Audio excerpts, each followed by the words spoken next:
Oh iya, betul. Ya. Oh begitu. Jadi co-host dengan host bisa ya record ya, asal laptap ya. Kalau HP nggak bisa ya. Bisa juga. Itu HP bisa juga ya. bisa bisa. Oh iya iya iya iya iya, baik baik baik, ini ilmu baru ini. Siap, Terima siap. kasih Pak Catur ya. Siap, siap. Baik ya, kita mulai Bapak Ibu semua, teman-teman sekalian yang dirahmati Allah. Assalamualaikum warahmatullahi wabarakatuh. Waalaikumsalam Bismillahirrahmanirrahim. warahmatullahi wabarakatuh. Alhamdulillahirabbil alamin wa bihi nasta'in ala umuri dunya waddin. Sallallahu ala sayyidina Muhammad wa ala alihi wa sahbihi ajma'in. Amma ba'du. Rabbi shrah li sadri wa yassir li amri wa hlul 'uqdatam min lisani yafqahu qawli. Bapak Ibu sekalian yang dirahmati Allah, jadi memang ada tambahan kegiatan saya di hari Minggu pagi. Oleh karena itu, kita agak bergeser sedikit ya, 15 menit. Kalau diperhatikan dengan seksama, flyer yang disebarkan admin, teman-teman admin, itu sudah dimulai pukul 10:15 ya. Karena takutnya nggak keburu jam 10, saya belum sempat siap-siap ini dan itu ya, mohon dimaafkan. Tapi mudah-mudahan semua kita niatkan semata-mata mengharapkan keridhaan Allah ya. Baik, jadi untuk pembukaan ya, opening speak, yaitu ilmu-ilmu baru yang akan kita ketahui seputar para nabi dan para rasul. Ya, hari ini adalah kita akan mengetahui bahwa ada beberapa syariat yang diperbolehkan untuk kita ya. Walaupun bolehnya ini boleh makruh atau boleh mubah ya. Yang jelas kita boleh, tidak haram. Tapi untuk Nabi jadi haram. Ya, ini kita masih seputar khosais, kekhususan Rasulullah Sallallahu Alaihi Wasallam. Nah, ini dari masih kitab yang sama atau yang 2 pekan yang lalu atau 3 pekan yang lalu ya, kitab-kitab tentang khosais, ini khosaisun Nabi. Bahwa Rasulullah itu Shallallahu Alaihi Wasallam haram khusus baginya untuk makan makanan yang mengeluarkan bau yang tidak sedap. Ya, ini ada di halaman 76 kalau kitab yang saya pegang.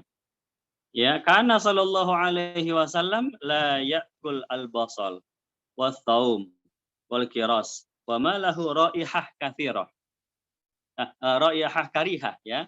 Raihah karihah minal bukul. Adalah Rasulullah Sallallahu Alaihi Wasallam haram baginya untuk memakan bawang putih dan bawang merah dan bawang apa ini ya, jenis bawang apa ini ya, bawang bombay mungkin ya, bawang-bawangan al-kiras itu. Jadi bawang-bawangan dan sesuatu makanan lain yang di situ ada raihah karihah, bau yang tidak sedap. Akan ganti dulu ke hotspot. Oh ya.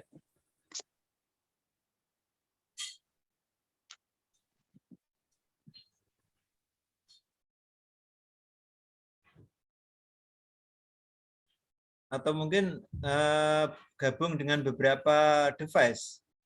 Di rumah ada sekian device mungkin.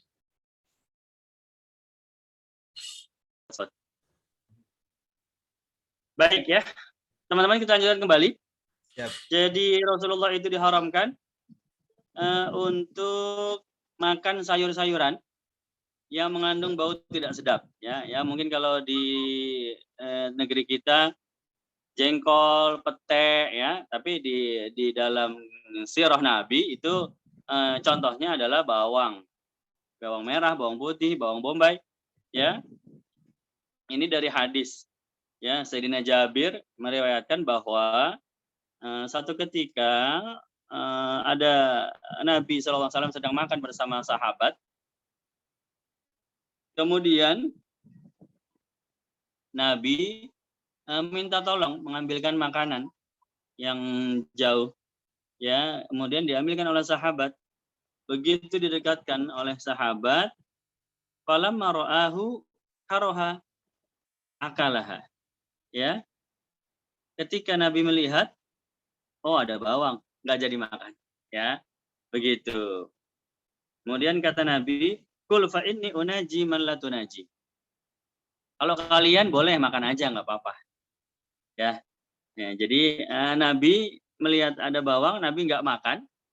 Tapi di situ ada lanjutannya bahwa Nabi menyampaikan kepada para sahabat, kul, untuk kalian makan nggak apa-apa, silahkan. Begitu ya. Berarti kata ulama menyimpulkan, di sini ada kekhususan bagi Rasulullah SAW. Ya, kalau memang itu hukumnya adalah umum, tentu Nabi mengatakan jangan ada yang makan ini, gitu ya. Tapi Nabi tidak makan, tapi Nabi perintahkan sahabat makan, itu menunjukkan bahwa di situ ada kekhususan bahwa yang tidak boleh makan itu hanya Nabi Shallallahu Alaihi Wasallam. Ya, ini salah satu daripada kekhususan minal muharramat. Ya, khoso isihi minal muharramat. Kekhususan Nabi dari hal-hal yang diharamkan.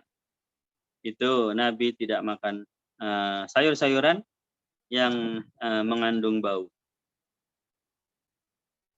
Kemudian juga dari hal-hal yang diharamkan oleh Nabi, yang diharamkan khusus kepada Nabi, ya, pasal berikutnya ini ya. Jadi 2 poin kita langsung nih borongan ini ya.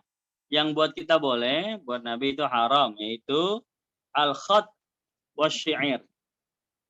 Menulis syair atau mengarangnya.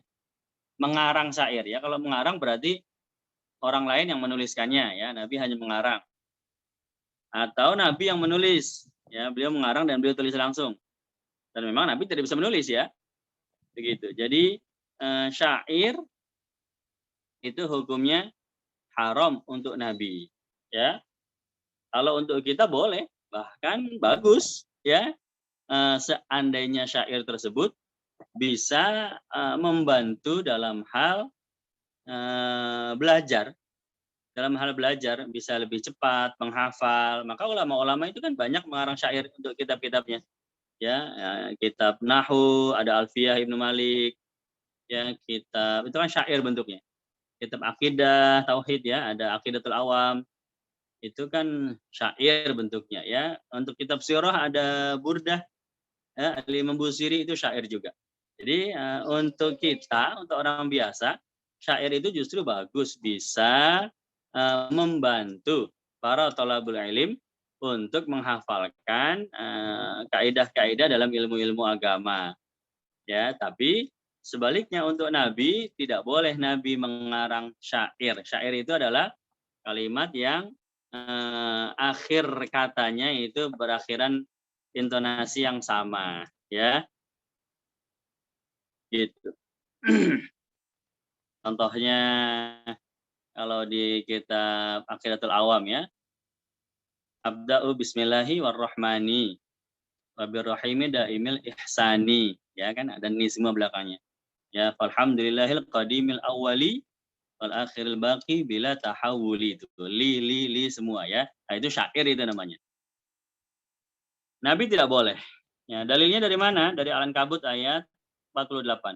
Wala takhuttuhu biyaminik. Ya, janganlah engkau menuliskan daripada syair tersebut wahai Rasul. Kemudian dalam surat Yasin 69. Wa ma 'allamnahu syi'ra.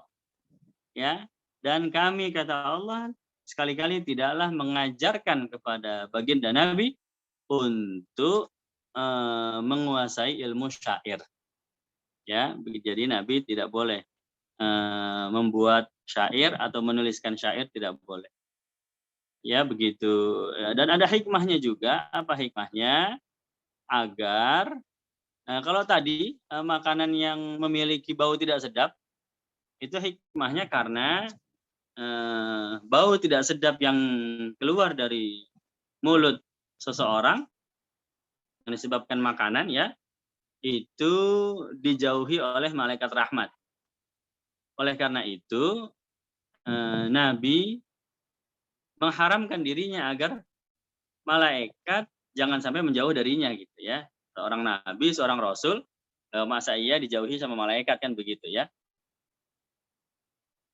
Kemudian kalau syair itu hikmahnya agar manusia tidak tidak menilai nabi sebagai ahli syair. Ya, karena kalau beliau ngarang syair, nanti orang bilang, wah memang Nabi ahli ya dalam hal syair. Beliau bagus sekali syairnya, ya. Nah, kalau beliau nanti disebut sebagai ahli, maka nanti bisa jadi ayat-ayat Quran dianggap hasil karya Nabi, ya. Orang nabinya ahli syair, ya, kenapa tidak mungkin beliau ngarang Quran begitu ya. Padahal Quran itu betul-betul wahyu dari Allah, bukan karangan Nabi Muhammad Shallallahu Alaihi Wasallam. Jadi tidak ada seumur hidupnya Nabi berkata dengan kalimat syair atau menuliskan sesuatu tulisan-tulisan syair, itu tidak ada. Dan memang itu masuk bagian dari kekhususan Nabi, yang mana dibolehkan untuk kita tapi diharamkan untuk Rasulullah Shallallahu Alaihi Wasallam. Ya, semakin menarik ya. Jadi kalau kita mendalami khosois memang menarik. Ada yang kita haram, Nabi boleh. Ada yang kita boleh, malah Nabi haram. Ya, sebaliknya. Dan seterusnya ini banyak ya. Minal wajibat, minal muharramat, ya. Kemudian minal mubahat, ya, hal-hal yang khusus haramnya hanya untuk Nabi, atau hal khusus wajibnya hanya untuk Nabi, ya. Kita sunnah tapi Nabi wajib, ya. Atau sebaliknya, ya, kita wajib tapi Nabi tidak wajib begitu, ya. Ini semuanya menarik sekali. Semakin kita mengetahui bahwa ternyata Rasulullah itu Shallallahu Alaihi Wasallam diberikan tata aturan yang agak berbeda dengan manusia yang lain, ya, walaupun nggak semuanya beda, tapi sebagian kecilnya itu memang agak berbeda, ya. Itu menunjukkan kelasnya beliau sebagai seorang nabi dan seorang rasul, ya. Baik, Bapak Ibu sekalian yang dirahmati Allah, itulah dia tambahan pengetahuan bagi kita semua, ya. Oleh karena itu kita masuk kepada acara inti dari diselenggarakannya Zoom ini, yaitu sesi diskusi, ya, kemudian tanya jawab